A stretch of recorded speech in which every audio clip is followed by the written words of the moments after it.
Welcome, ma'am. Welcome, Pooja, ma'am. I'll just start this with a small, Thank you, sir. a small prayer.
Vande Gurum to all our dearest participants.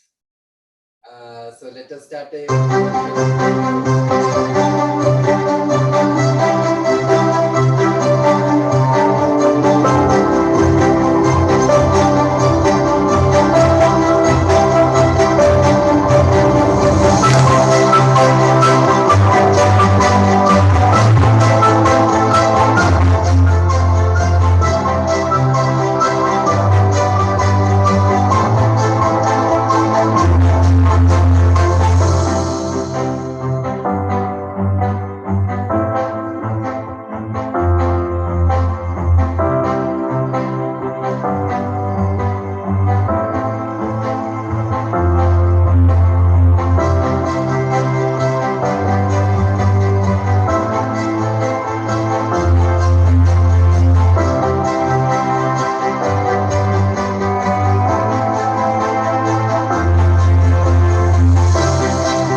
before we start our program, I have few announcements. The major one is next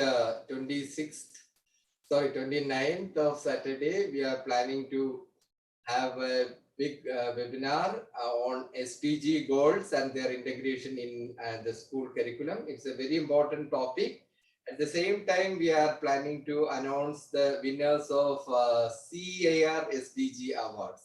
So please join on that day, next Saturday. And there's another big project is coming up, with Lifology and CEIR. This is a wonderful program. This get, the selected students, the students above 8th standard can register it. They get 10 days of, free training from Lifology about their career, all that things. And another one, it is exclusively for schools, AA ready schools. So this this program, is again, all our programs, it's all, there is no payment involved in this. So this, the schools get a certificate from Intel India as AA ready school. Please register for that also. And this project in the Middle East is, handled by some Pramod Mahajan. And of course, every Sunday, every day we have mindfulness session. This Sunday, there will be 30 minutes. So please do attend it tomorrow. Many people who are regular onto this are giving us excellent feedbacks about this session. Please do attend it. The same link can be used for that also. Now, coming to our today's this thing. Today, we are so proud to introduce Madam Pooja Bose. She is the principal of the High Range School, Munnar, and she is also our zonal director in Munnar region. And just a brief about ma'am. She was founder principal of DPS, Delhi Public School, Rudrapur, and she have attended many training. Few of them is listed here. Leadership training for principal leaders from the University of Wales, London. New leader training program from the Delhi Public School Society. Training in digital leadership for 21st century, etc. And she has conducted a lot of webinars as well as workshops. And favorite topics are classroom management, teaching in 21st century, challenge to unknown, partnership model between teacher training institutes and school, etc. And she have won a lot of awards. A few have listed here. That the 21st Century Education Leadership Award in 2019 for Exceptional Educator by American Leadership Board. And another one is Dynamic Principal Award for Excellence in Academics by EduFeed Foundation. Then again, token for appreciation for National Seminar by Army Institute of Education is all listed here. So we got a wonderful person, and today's topic is also very interesting. I proudly I welcome Madam Pooja Bose to start her session. Ma'am, please. Namaskar, everyone.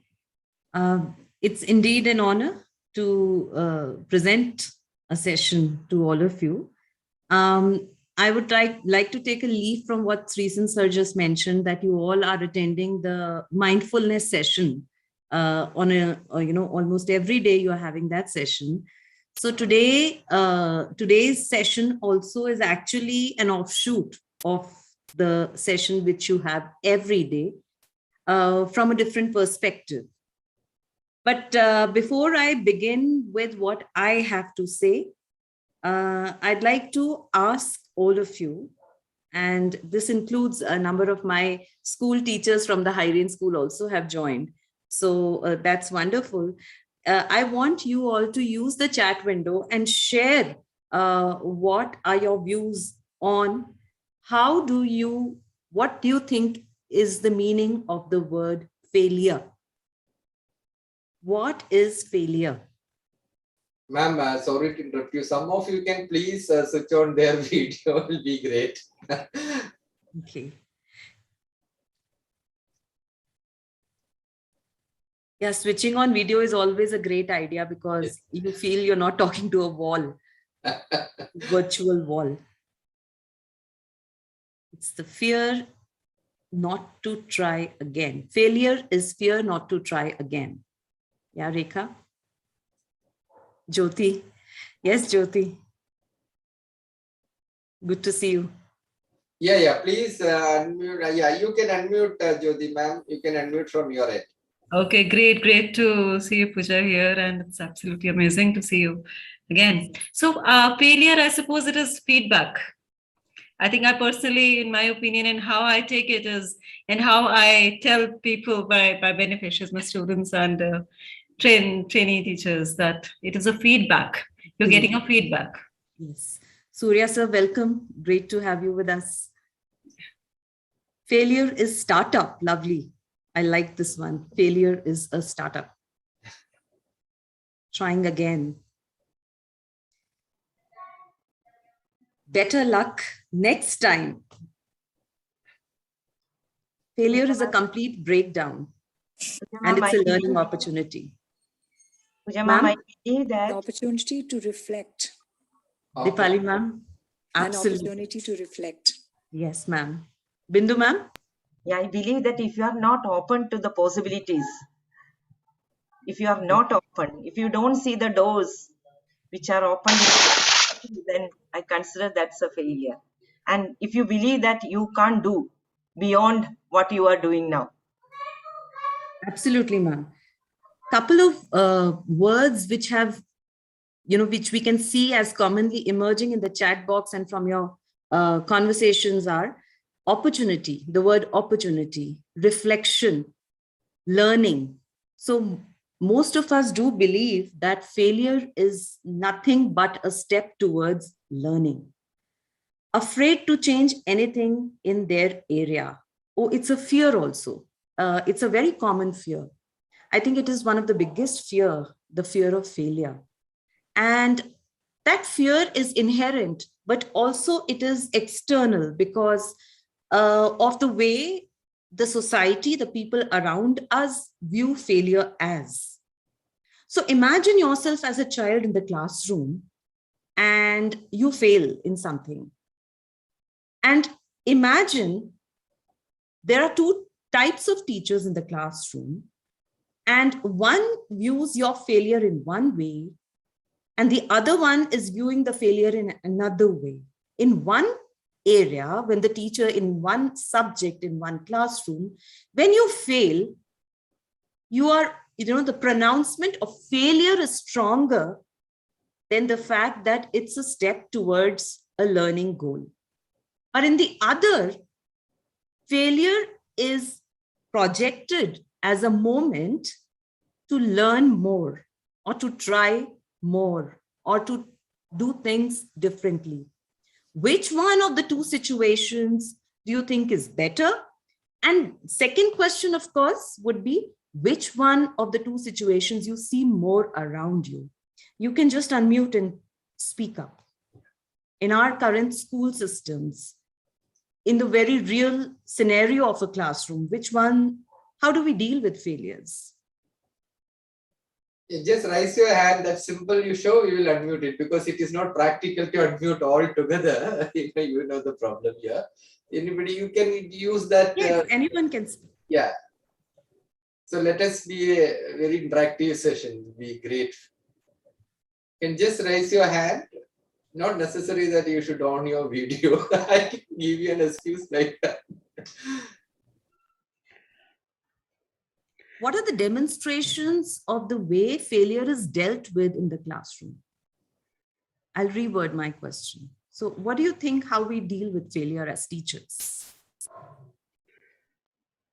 By giving more concentration on failure students, those are slow learners, we can pay more and more attention by giving them some interactive sessions along with that. Yes, Jasveena, yes, absolutely. But I mean, can you be more particular about how you will pay more attention? Yes, if they are weak in reading, we can make them practice on reading by giving them choral learning, by showing them some videos, live examples. Mostly I am pressurizing on live examples. And because by visualizing these things, they are more attractive towards the studies. Absolutely right. So you With here full of you patience. just Important thing. Enlisted, ma'am. I'm sorry. You were saying something. Go ahead, ma'am. Full of patience, we must keep patience. If we want to come taken them out of their failure, then we must take patience first of all. Absolutely we should be right. patient. Bang on, ma'am. Absolutely right. Can I add something here? Anyone wants to say something? Yeah, when you look at a child and you try to understand what is it that is holding him or her from coming up to a certain level that you expect him to come up to, there is also the need to reflect upon your own strategies. What is it that I need to do more? What is it? Maybe I may also be lacking something on my own. So I also need to kind of upgrade myself and become more sensitive towards the needs of the student. So yes, ma'am. It may not always lie with the student, it may lie with me also, So in other words, what you are saying is that by modeling how you deal with your own failure or your own mistakes, you are also giving an example to your set of students as to how their failure or their success would be dealt with. Am I right, ma'am? Yes. Ma'am, Sudha ma'am want to say, she raised her hand. Sudha ma'am, please. Yes, ma'am. Good evening, sir. Hello, Sudha ma'am. I wanted to share a few things, please. Yes, Sudha ma'am, we can't hear you. Share a few things. She is speaking, but it's not louder. Ma'am, Sudha ma'am, there's some small error in your side, please. I'll come back to you, ma'am. Please get it repaired. Rajarashmi want to say something. Rajarashmi ma'am. I support Deepali ma'am perfectly, completely. We have to try out new strategies, and maybe one strategy with one person will not work for other one. So it's actually tailor-made, and we will have to change the strategy for that student. And from student to student, there are different ways of working, getting the solutions. Definitely. Yeah. There's one more point of view. You know, it's the typical story of the, the monkey and the classroom of animals, where, the monkey is climbing the tree, and that is the examination which all animals have to take. So this is what we are doing with all our students. We expect all of them to learn in the same things, but they may be, each is unique, each person is unique. So what we are counting as a failure for that child may not actually be, is not seen as a failure, actually should not be seen as a failure. Yeah, yes. Ma'am. Hello. Yes, ma'am. Go ahead. Can you hear me? I think Good like evening, ma'am. Ma'am, it's a great challenge for every teacher in the classroom that we have to take it in a different way, that I'm making a group in such a way that we can apply the skill of LSRW and make the child to study. We'll more concentrated on the below average students, especially as a teacher. It's our most innovative things that we are going to do in the classroom activities, ma'am. So classroom activities is more important when we bring up the child in a particular way of scorings, and also understanding skill is too applicable in this reason. That is what I mean to say. Okay. Sure. What all of you said was basically the fact that the teacher has to engage with the students differently for different students, and also that the meaning of failure and success might be different for different people. But I'd like to ask you, what would you do if, as a teacher, the students in your class doubt the very ability in themselves to learn? What would you do if your students tend to believe that they can't learn?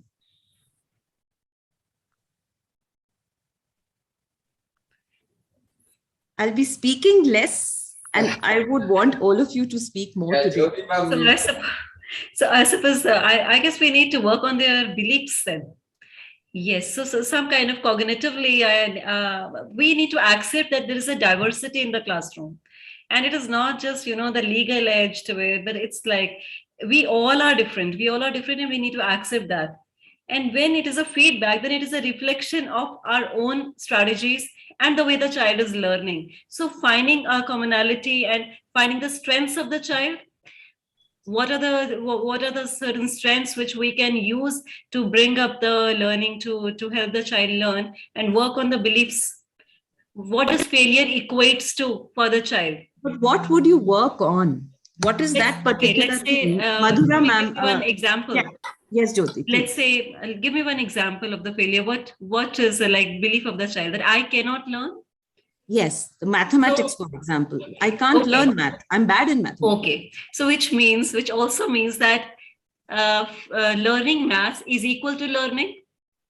So some kind of equivalence the child has. So there is a belief that if I do not learn maths, I cannot learn. So I would work on that it is not just mathematics. There are a lot of stuff, a lot of things. And it is only an aspect of your life. It is not in the entirety. So learning is not, you are person. Learning is a part of you, or mathematics is a part of the curriculum. It's not just the entire situation. So we may not be working on mathematics at that time. We will use some other thing, which the child thinks that. So that distinction has to be worked upon. So that belief that mathematics is equal to learning has to be worked upon. So simply putting it that way. Sometimes, what, may I talk? Am I audible? Go ahead, ma'am. Please go ahead. Okay. Sometimes you need to give small tasks to make them to do those things, so that when they come up, we can motivate their work and boost their energies and keep them going, so that enhances each student in a each student, as you said, in a class, if the ability of the students is less, so give them tasks, make them more confident and motivate them is what I would like to say. Thank you. So working on the beliefs, trying to motivate them. And what is motivation? Motivation is nothing but changing their belief about themselves, their own capabilities, right? So I'd like to start my presentation now with this quote by Lenin, that there are decades when nothing happens. And then there are times when decades of work happens. And I think that at present, we are in that period of our lives. A lot of change, a lot of transformational changes are happening in our setups, in our educational setups. Because we are in the thick of things, we are not realizing it. But 10 years from now, when we look back, we are going to see this time period as that special era or that special phase or that special transformational time period in the history of the education system. And we'll be proud of the things that have happened in this short span of time.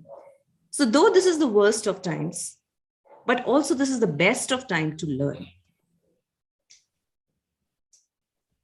I just want you to study this diagram. And I'm not going to talk about this diagram at this stage. I'm going to come back again to it at the end of my presentation. Just pay attention to the three zones: the fear zone, the learning zone, and the growth zone.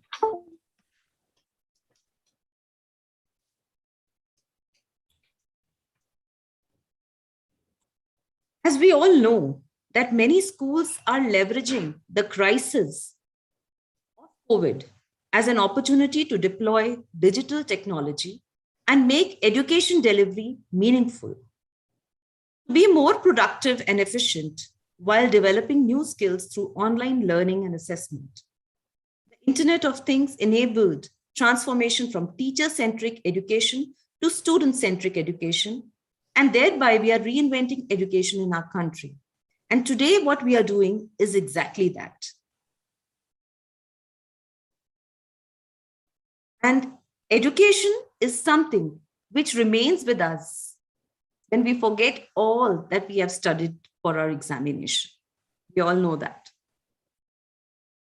Now coming to mindset, we've been talking about failure. We've talked about reinvention. We've talked about reflection. We've talked about motivation.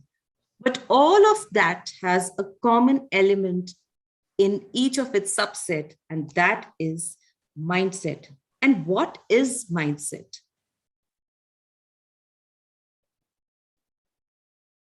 According to the dictionary, a mindset is a mental attitude or an inclination.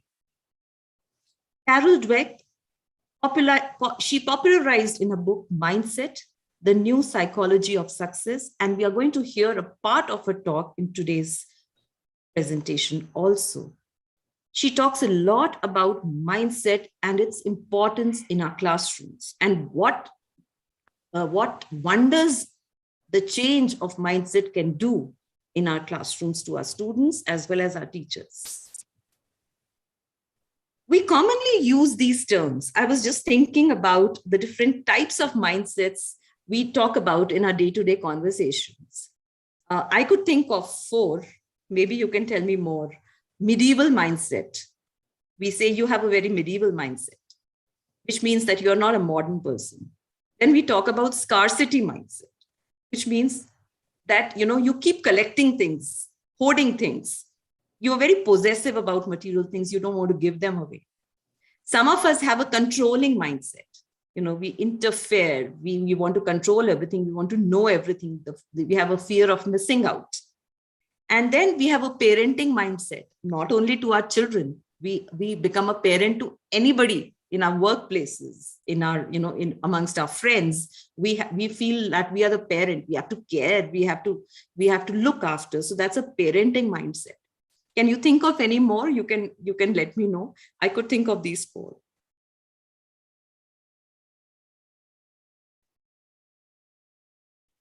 Okay. The other thing which we commonly use synonymously are mindset, mentality, psyche. The same, are they the same thing or are they any different? And that's what I found. A mindset is a set of ideas, it's opinions, it's beliefs.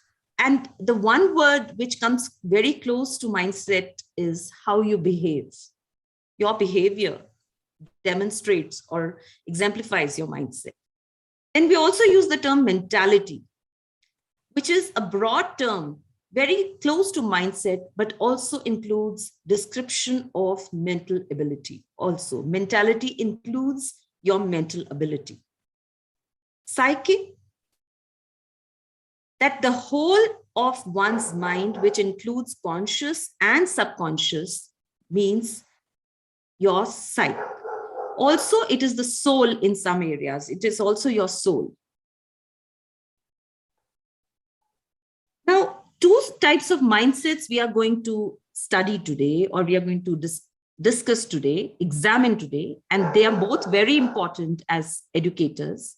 One is fixed mindset, and the other is growth mindset. And what is the difference between the 2?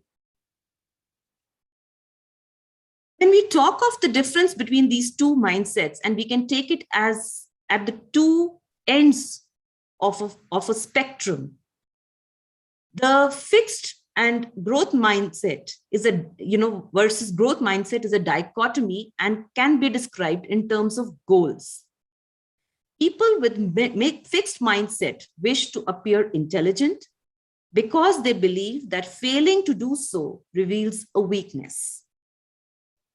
However, the growth mindset people appear less apprehensive in the face of failures. That's exactly what you all were discussing and sharing with each other when we were talking about what is the very nature of failure, what is the essence of failure.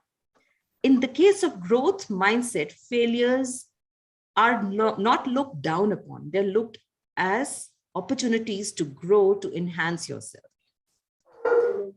A person with a fixed mindset wants to avoid appearing unintelligent.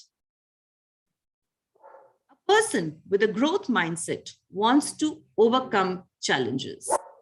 So when a person who has a fixed mindset will always be scared of putting himself or herself in a situation where he may fail or she may fail, so that others don't view him or her as unintelligent. But a person with a growth mindset would constantly challenge his own self and bring himself to a situation where he's continuously tested again and again. Another important factor of the mindsets is that they can be different in different domains. That means I may have a fixed mindset in academics, but I may have a growth mindset as a parent. It's not that all person X always shows or demonstrates fixed mindset in all areas.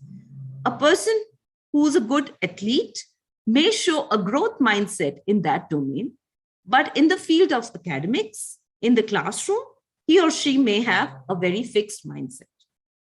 And this is quite interesting. The other important thing which we, it's very fascinating that, the fixed and the growth mindset is in a continuum. That means you may have, there are degrees of fixed mindset in people and there are degrees of growth mindset in people. So the further you are to one end of the spectrum, the more or less you embrace learning new things. So your idea about learning, your idea about failure, your idea about performance, your idea about efforts, everything will be based on where you place yourself in this spectrum. And this, I'm not only talking from the student's point of view, I'm also talking about a human point of view, a teacher's point of view, how we as human beings place ourselves in this spectrum. And this is important for us to understand. The other important part or subset of growth mindset is, how do you praise? There are opportunities in our classrooms as teachers when we have to praise or we have to give feedback to our students. The important aspect of a person demonstrating growth mindset is that they always praise the effort and not the ability. And we're going to talk more about it in later course of this presentation. The growth mindset theory as a response to the self-esteem movement, which held that lavishing students with praise builds confidence that leads to improved achievement. Now, what do you praise is important. What do you not praise is important. So when you say that you are smart or you are so intelligent, a person with growth mindset will not use this language to demonstrate smartness or intelligence. Rather, the language of a growth mindset is very different. And we'll talk more about that. How do we foster a growth mindset in our students? By reinforcing and demonstrating the idea that students can improve their ability. That means that this is not it. You are not born with a fixed set of intelligences. Your intelligence, they say that the neurons in our brain, they continue to grow. They continue to form more and more connections, provided you learn new things. So this means that your intelligence is not static, it's dynamic, it's expanding or it's shrinking. So at the most basic level, mindset techniques involve shifting emphasis away from outcomes and towards efforts and processes. This is very important, that you have to shift from the outcome to the effort and the process. And you have to talk more about these things in the classroom. You've got to celebrate the efforts and the process rather than the outcome. Very often we find that our entire focus of our assessments in the school system is towards the outcome, rather than praising an accomplishment. The instructor should praise the efforts and learning steps that led the child to the positive outcome. And that is the crux of growth mindset.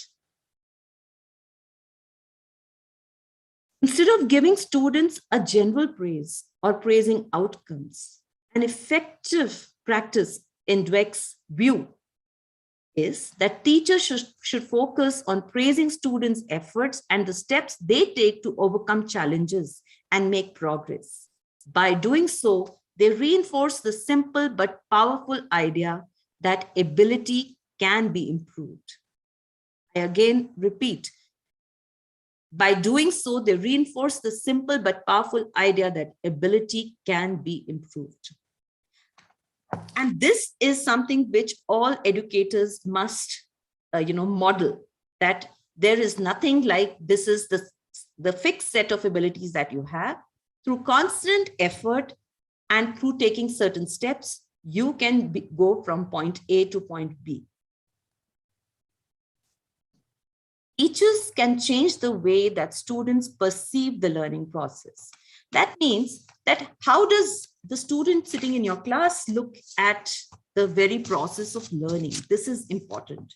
If it's a fixed mindset statement, it's okay if you're having trouble. Maybe algebra isn't one of your strengths. And this is something which we often hear after class 10th. We do tend to speak to our students and say that this is not your strength. You have to take this subject because this is your strength. The growth mindset teacher would, on the other hand, say that when you learn how to do a new thing, new kind of problem, it develops your math brain. So if you want to improve your math brain, you have to deal with it differently You have to deal with it more often. And that's what a growth mindset educator would do. Fixed mindset statement is great effort. You tried as hard as you could. And that is a very limiting statement.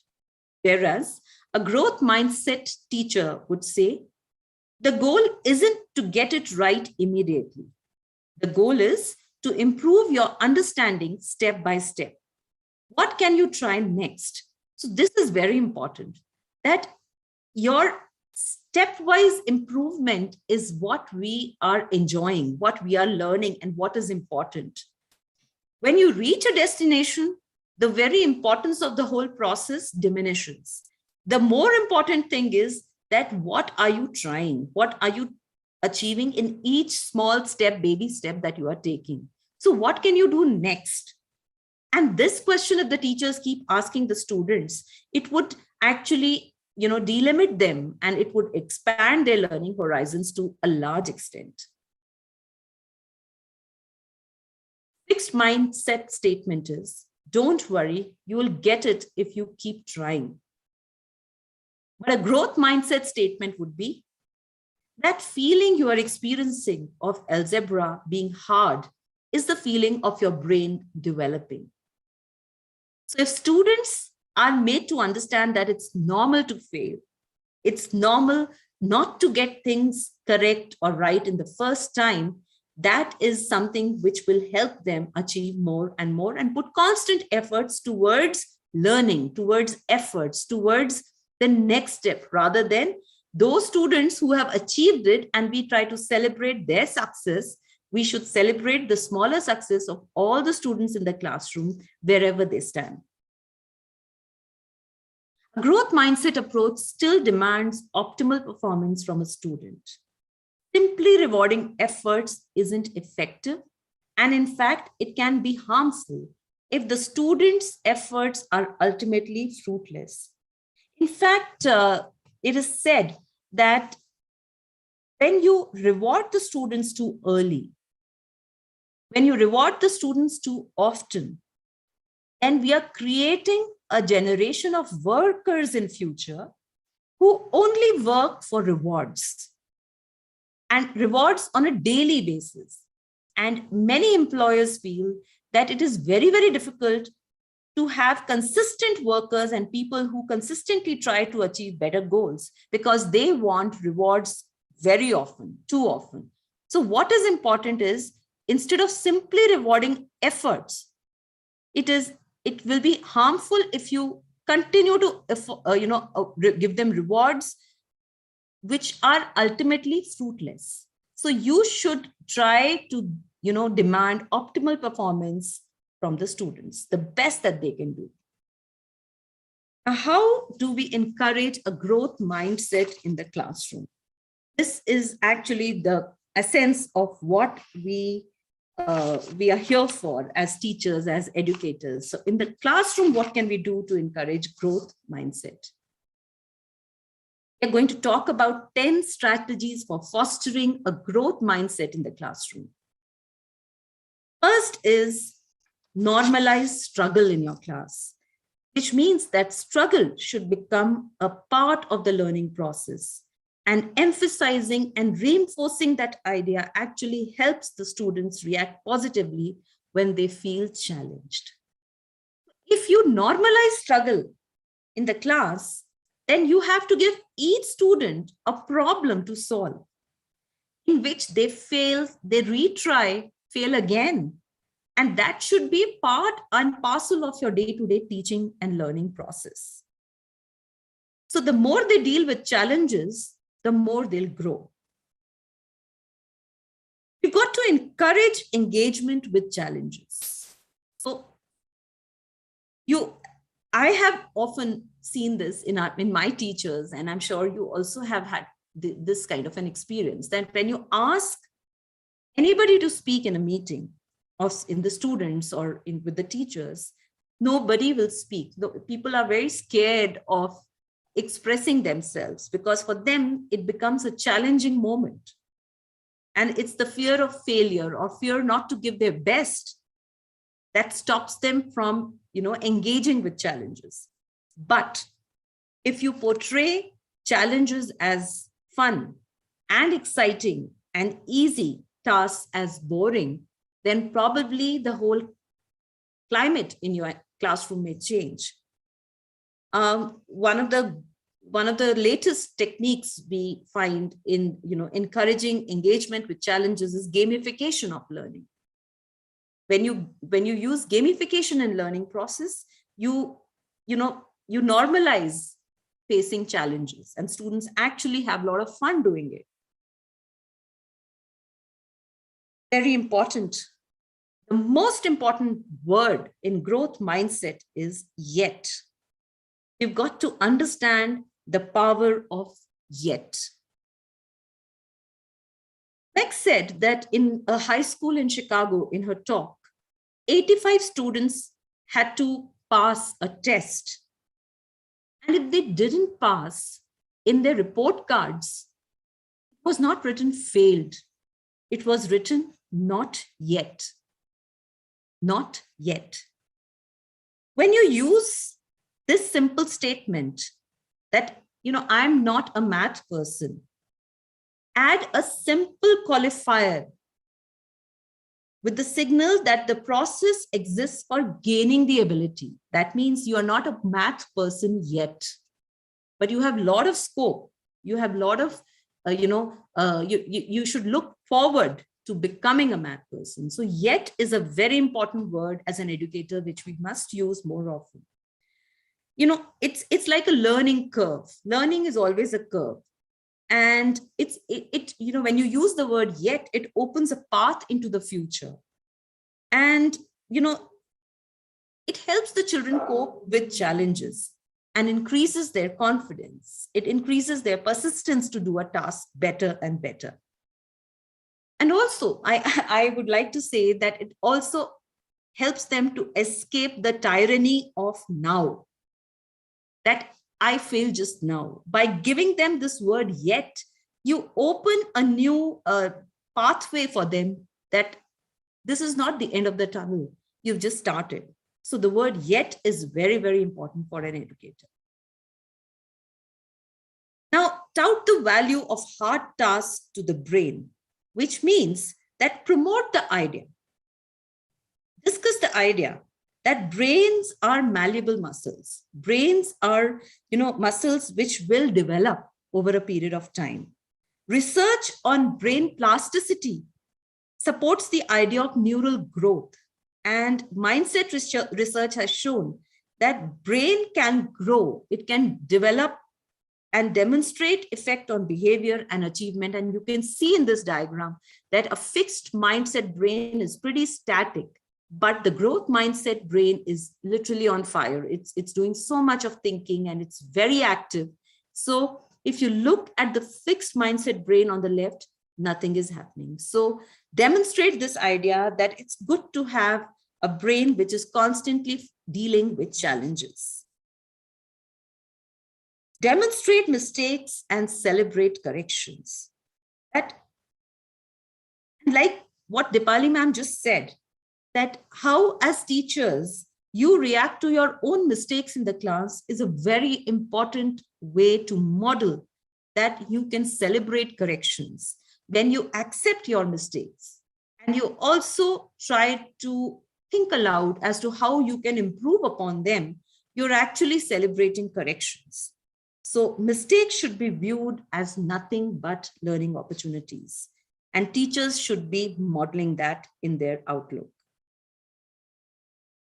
Setting goals is another area in growth mindset, and have students set incremental and achievable goals, and demonstrating that there is growth happening, there is progress happening. It's a curve. The goals must be set, and you should set not only long-term goals but short-term goals, meaning thereby that by the end of this week, let us do this, let us achieve this. So setting goals, goal setting and collaborative goal setting is a great exercise to do for a class possessing growth mindset. Again, collaborative cooperative exercise will go a long way in developing a growth mindset. Work together, ask students to work together, ask teachers to work together to solve problems, and emphasizing the processes and reinforcing the importance of getting help. Now here I'd like to pause a moment and ask or make all of you think, how comfortable are you in asking for help? Because most of us are very scared of asking for help, because it also magnifies our weakness for things. So importance of getting help, of asking for help, the language of asking for help, all these things also need to be practiced and reflected upon.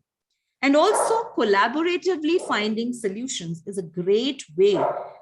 And this also leads to de-emphasize individual outcomes, because ultimately what you need to create are not people who are high achievers in isolation. You need team players, you need team people. So you have to celebrate group achievements rather than individual outcomes. How do you provide challenges? And the more challenges you provide, the better and better your students will become in having growth mindset. So part of developing a growth mindset is teaching students to overcome obstacles. Particularly difficult problem in mathematics or a complex writing assignment will stretch their abilities and will provide them with opportunities for growth and further instructions that emphasize problem solving. And this will go a long way in helping them with dealing with challenges in real life settings. So provide them in the classroom when they are in the confines of the classroom, in the school, so that they understand that life is not always a straight path. Life is not always the known, but also and mostly the unknown. This may sound weird to most of us, but you have to avoid praising intelligence. Part of the growth mindset is teaching students to overcome obstacles.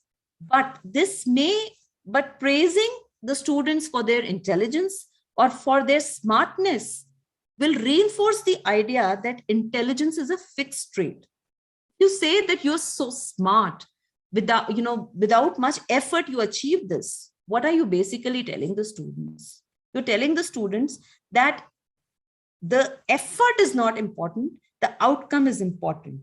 So already, this can be demotivating for those students who have not achieved that while they are working hard at it.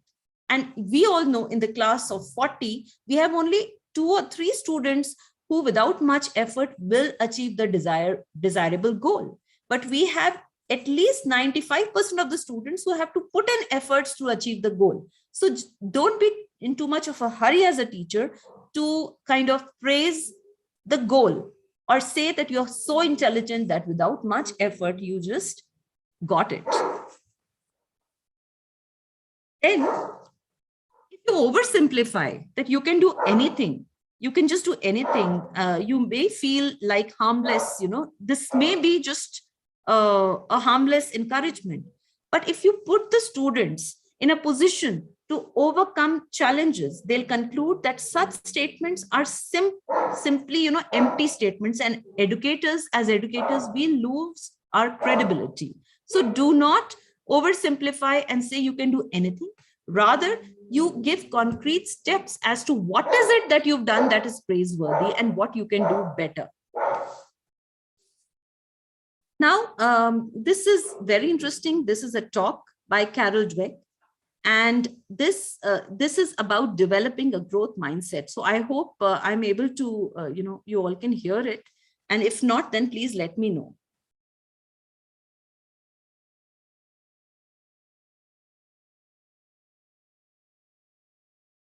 Is it audible? Today, I want to tell you about the power of yes. Yes, ma'am. Yes, ma'am. I went to high school in Chicago where students had to pass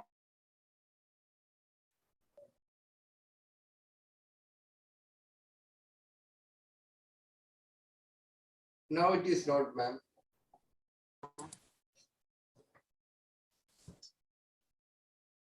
Is it not audible, sir? No, no, ma'am. I'll restart it, okay? Yeah, please, please. Had to pass 84 units to graduate. Yes, ma'am. They didn't pass. They got the grade not yet. I thought, isn't that wonderful? Because if you fail, you're nowhere. But if you get the grade not yet, you're on a learning curve. Not yet gave them a path into the future. And not yet also helped me understand a critical experience early in my career. To figure out how kids cope with challenge, I gave 10-year-olds some problems that were a little too difficult for them. Some of them reacted in a shockingly positive way.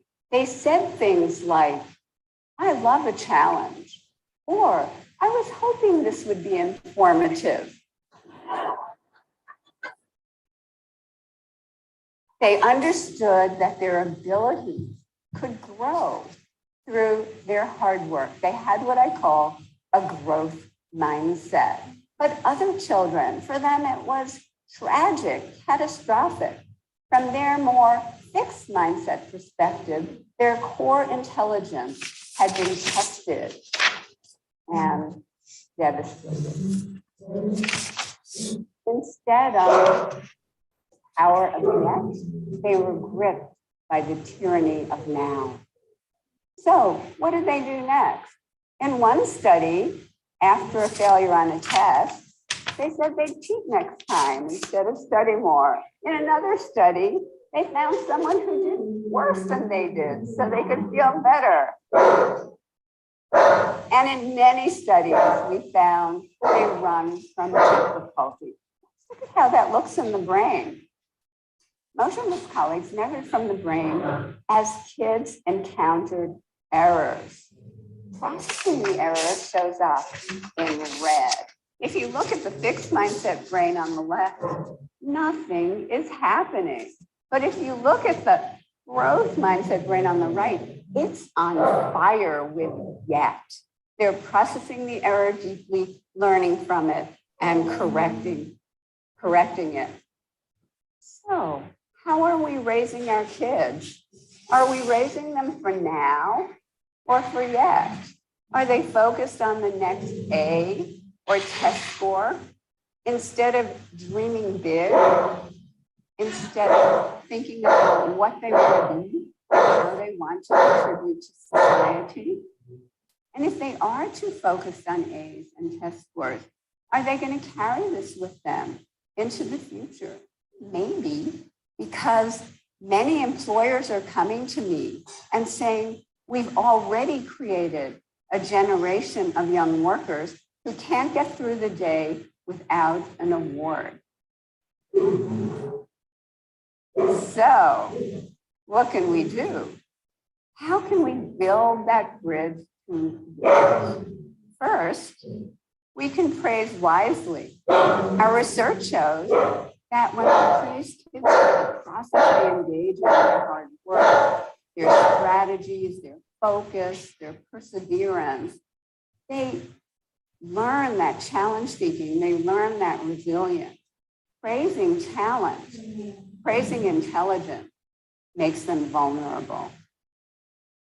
There are other ways of rewarding yet. We teamed up with game scientists at the University of Washington to create a math game, Brain Points. The typical math game rewards right answers right now, but not brain points. We rewarded process and the learning curve, so effort, strategy, and progress.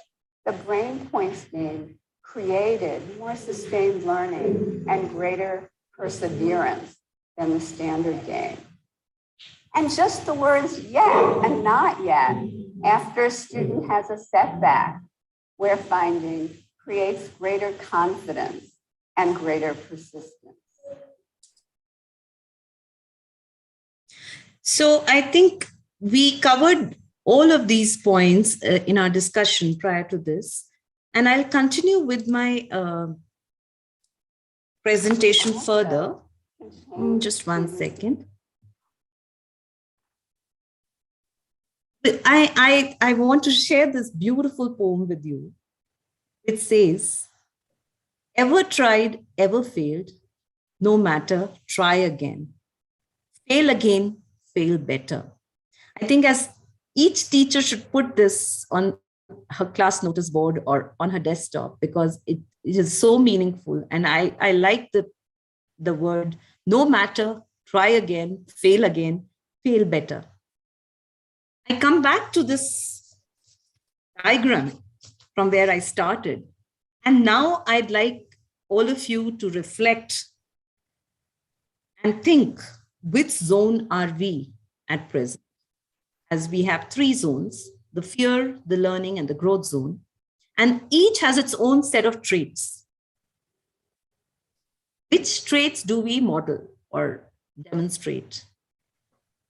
And needless to add that whichever zone you are, it's infectious. The zone is infectious. As teachers, we will always reflect or infect the same to our students also. So with this, I come to the end of my presentation on my discussion. And now I would like all of you to reflect and discuss and let me know what you think about it. Yeah. I believe we can unmute all. At the same time, please have a check from, I know you have to control your audio from your end. Please unmute all our participants, please.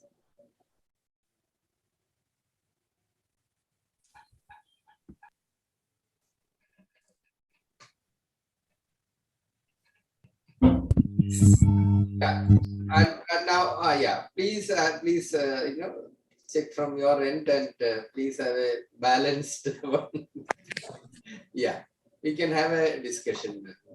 Sreesan sir, we can stop the screen share and we can have, since this is a discussion, so everybody can be visible. So yes, this Dipali ma'am there, we can see how Dipali ma'am starts the conversation. Dipali ma'am? Yes, just a second, sir. Yeah. Just a second. Pooja, thank you for this presentation. It certainly gives a new perspective for us all to understand how to improve ourselves, how to reflect, what should we do, what should we not do when we are trying to deal with the children in our classrooms. So let me just think back a little, let others ask questions. I may have maybe something to ask a little later. Thank you so much.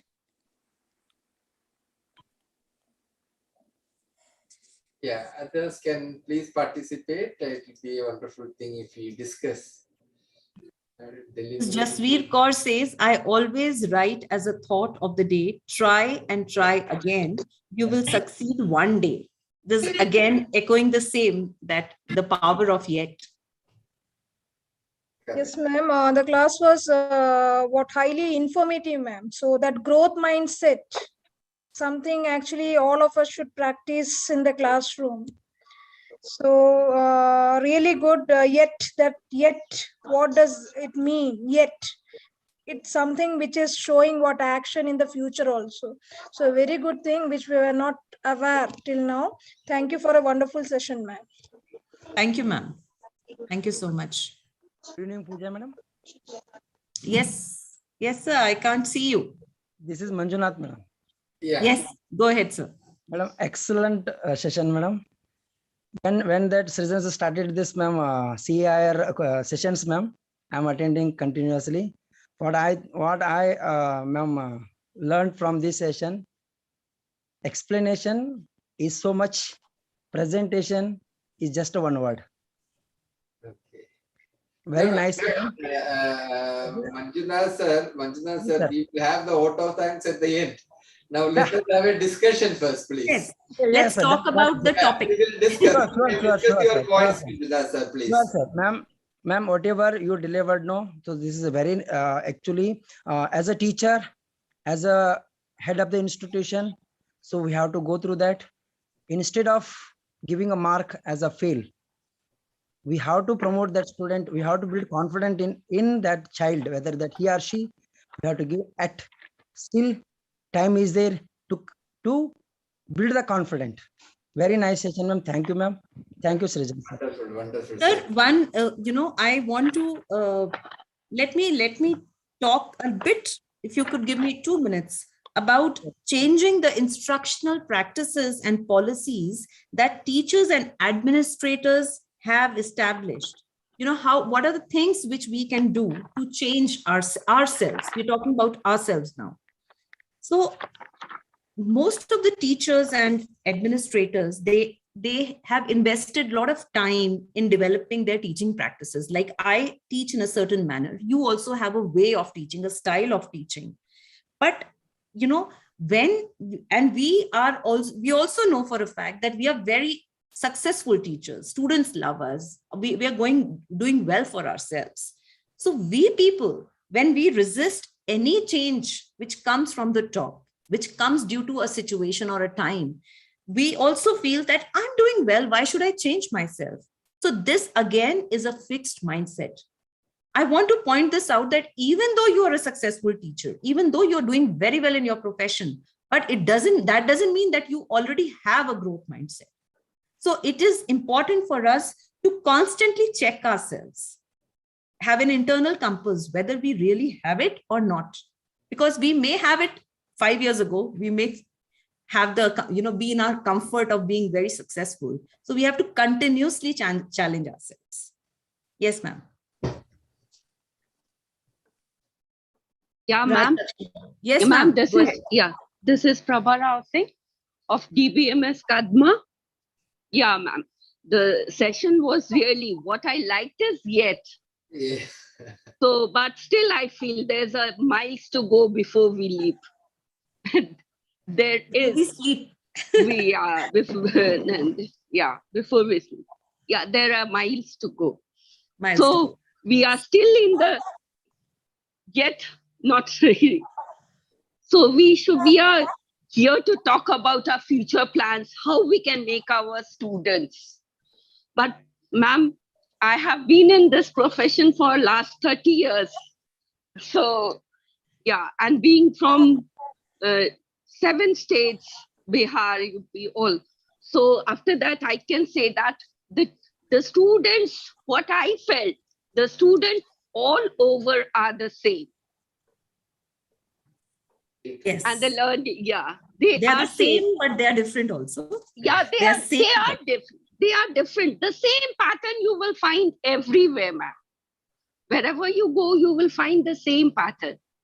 The students, there are slow learners, there are who are very good at language, some are good at something else. They have the logical reasoning, creative thinking. But the teachers, there has to be a paradigm shift. Now the teachers are no more a sage on the stage. Very true. They have to be a guide on the side, facilitating learning, and rather than giving instructions, we are there to play with them, to motivate them, to inspire them through our experiences. Like when you were telling ma'am what to do with the students. So what I feel, we can give our own experience, that we were not the same from the very beginning. And we can give experiences, we can give some from the gurus like Chanakya and Chandragupta. I give this example to almost all my students. So Chanakya knew so well Chandragupta that he did not know himself. He was not able to understand himself. Chanakya was so well versed with what Chandragupta. So it is not possible for us to know all the students, but still we can try. The moment we make a connect with our students, half the battle is won. I totally agree. Very well said, ma'am. And the one statement which you made, and it is a very important statement, that is, we have to play with them. This Yes. word play is so Yes. necessary. We have to grow with them. Yes. We have to play with them, grow with them. We have to be a part of there. Correct. Absolutely. We have to also understand that we are co-learners. Yes, No we more, are also. Yeah, we are what we are. We have been like them in one point of time. There's no. It is good to be imperfect at time. It is good to make mistakes at time. This is how we have grown. And a day will come when you all will also grow. Yes. Yeah. So, vulnerability, when the teacher shows that vulnerability in the class, that she or he is not that perfect, not 10 on 10. That's the moment when, we have a growth mindset that you too possess one, I possess it too. And we are all learning. Yeah. We are all equals at times. Yeah. And you will also grow. Perhaps like we have grown, they will also grow. And one day they will become whatever they feel like. We can give the life histories of some, since I belong to the humanities or history. So I give examples from history more. Correct. Beautifully said, ma'am. Yeah, ma'am. Anybody else want to participate? Please participate. These programs, ma'am, Prabha, I forgot to add you, when you mentioned about teachers. See, for the last 17 months, we have conducted 327 webinars for teachers. Yes, ma'am. So teachers, all our educators, this program we are organizing for you. So please do participate. Yes, ma'am. In the discussion. Yes, ma'am. Yes, sir. I have been part of almost all of your programs. Great, ma'am. Great. Thank you. Wonderful. Yeah. Thank you, sir. Wonderful. Anybody else want to be part of it? We have time.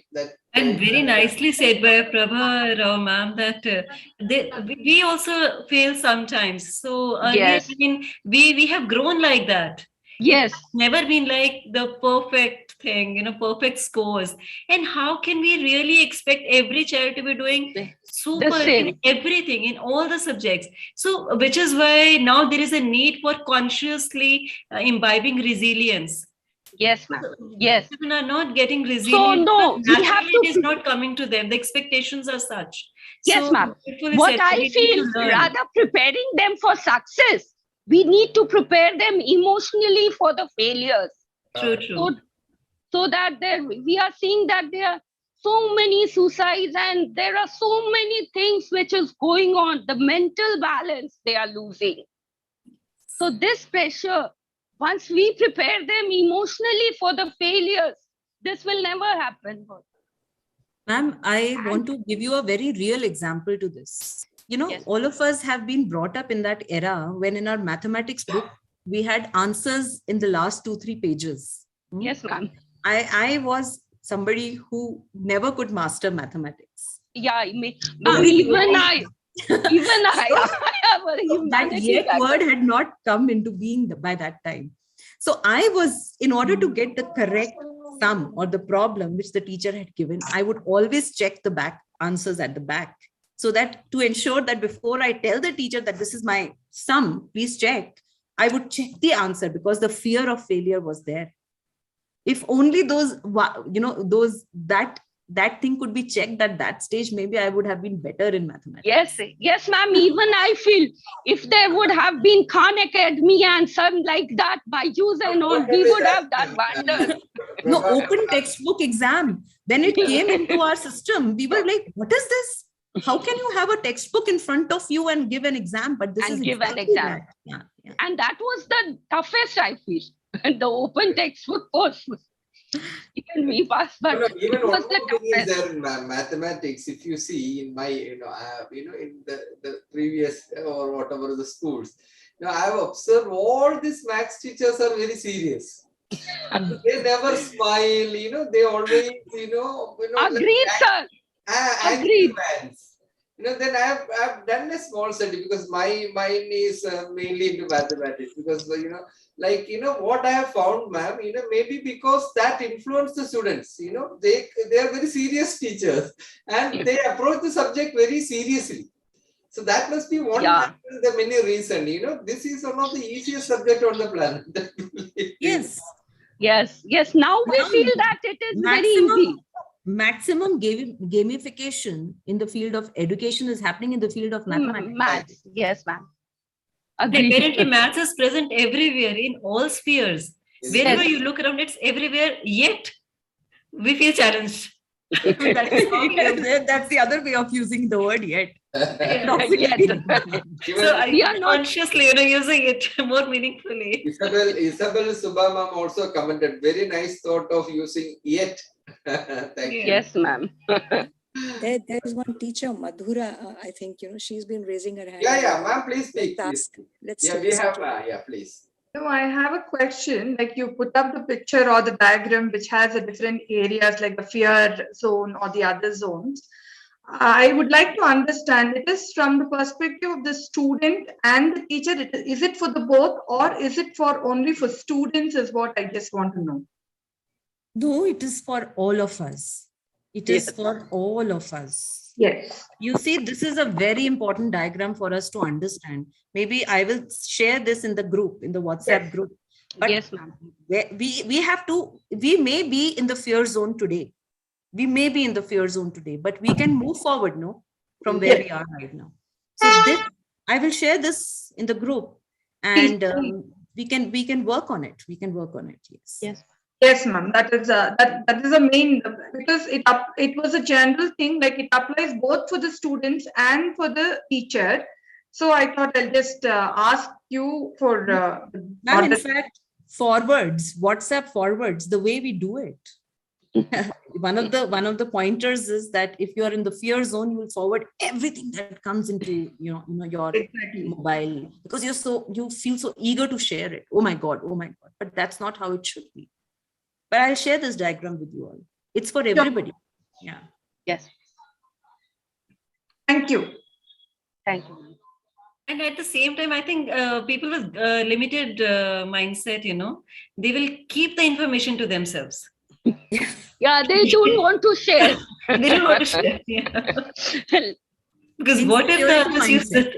Insecurity mindset. Yes. So. Yeah, there is one comment, not comment actually, Uma Krishnan ma'am, in our police public school. Remember, police public school, Bangalore, all maths teachers are filling with, ma'am, I was mentioning about my time, not the present teachers.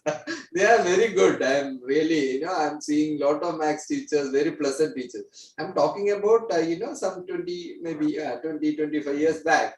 Like I always see these teachers, especially in my school, they always work with a stick, and when somebody say, what is next period, when somebody say, the others say, it's max, every child used to say, oh my God, like that. This is something was not created by the child. Even if you see the kind of tuitions we send to the children, 90% I can promise you, especially that time, for mathematics. It was projected. Still the trait continues, sir. Still it is for math and science. It was projected, ma'am. It was projected as a tough subject. But if you see the core, it's not a tough subject. It's like any other subject. That's what I meant to say. It is important to deconstruct, sir. Which I have done in my school, when I hold maths department meeting, I want to take them back. I want to ask them which point of time, starting from class 1 to class 3 to class 5 to class 8, when was it that the students started becoming scared of the subject? Yes. We need to analyze this very deeply, sir. And I think we need, every school, if we hold this kind of a reflective study, that is it that class 1 it happened or class 3 it happened, that the child started detesting mathematics, and why it happened, at what stage, with what topic maybe. Maybe it was some particular topic that was touched upon and suddenly the child felt alienated from the subject. So that is something very important. We need to delve more into it, sir. Yes. There's a lot of comments, but this, children are weak in basics. Yeah, we have to build the basics. Yeah, I think children build their basics. And we kind of, interfere because they are my way or the It's more like that, like John Locke would say that they're tabula rasa, there's a blank slate. Yes, And as you said that, no, we actually taint them with our learning. We want it to be projected that way. So somewhere I personally feel, being in this field of working with the diverse learners and, into this field, education, we have to unlearn sometimes and relearn the way they want to learn. So that adaptability and that stretch zones have to be there to help give them diverse learners learn. their own perspective, different perspective. Teaching the methods, I think different. That could have be one of them. Giving their own perspective. There are different ways of learning the same maths. Correct, ma'am. Very true. Yeah. So same equation can be solved in different ways. Long method, short method. There are so many. So lovely. Very nice. And my take back, like from outcomes to effort. Yes. Definitely. So that is like it is sinking in my own philosophy that it's a journey, it's the process that really is beautiful and more tasteful than just the outcome. Like Keats also said that ode to Gratian urn, where once the lover is kissing the beloved, it's over. So there is so that ode to Gratian urn also talks about that only. It's a process which is very, very important, and that tasteful learning will automatically come to our learners. Yes, the journey rather than the destination. Yes, absolutely. So, Sreesan sir, as per your desire, we have finished on in good time. So over to you now. Yeah, exactly. Yeah. Just one word. So, Rajesh. In daily life, we hear about abundance mindset. And I have seen some teachers also having that say, yes, I am good enough. I don't have to go for any kind of training because I know this already. I'm doing well. Maybe they are in the fixed mindset with certain guards so that they don't go to the area where failure is expected. Is it true? And abundant mindset is good actually, but not this way. Yeah. Yes. And the guards, could you talk more about the guards? Rajalakshmi ma'am, you mentioned the word guards. Guards, guarding ourselves from the failure regions. Wherever there is a threat of failure, they guard so that I am in the abundance area. I know already. I don't have to go to that. That is the biggest danger side. Yes, I have seen teachers commenting like this. Many experienced teachers. Correct. Yeah. Shall we then? Yes, I think Dipali ma'am can have the last word. After that, we can wind up. She's also heading one of our very popular series, the Nipun Bharat series. She's also our mentor. Ma'am, a few words from your end. Yeah, ma'am, what can I say? You have given us a wonderful presentation today, and I can see so many beautiful comments from everyone coming in, like that they have found it very useful. And there has been a very, very good discussion, active discussion on the experiences of each of the teachers. Some of the teachers have shared their experiences, wanting to know. So it was really a great session, and there is a lot to discuss. It's not that, but then you brought in some new perspectives about the Even ma'am, I have, before I forget, we must promote this kind of discussion for our teachers.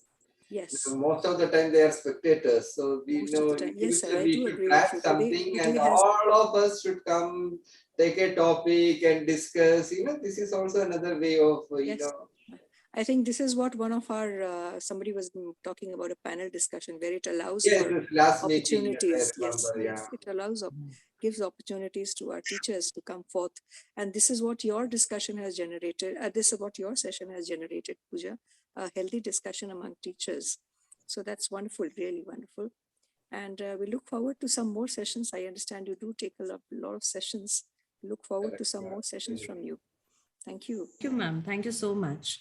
This is actually just the beginning, and I would also want people to disagree with this way, this strategy. Yes. So there are a lot of critiques also to this kind of what we just discussed today. Yes. That how do you praise? You just praise the efforts, you just praise the process, you don't praise the outcome. Doesn't work well in the classroom. So there's another side to it, which we must also investigate, But anyway, that is for another day.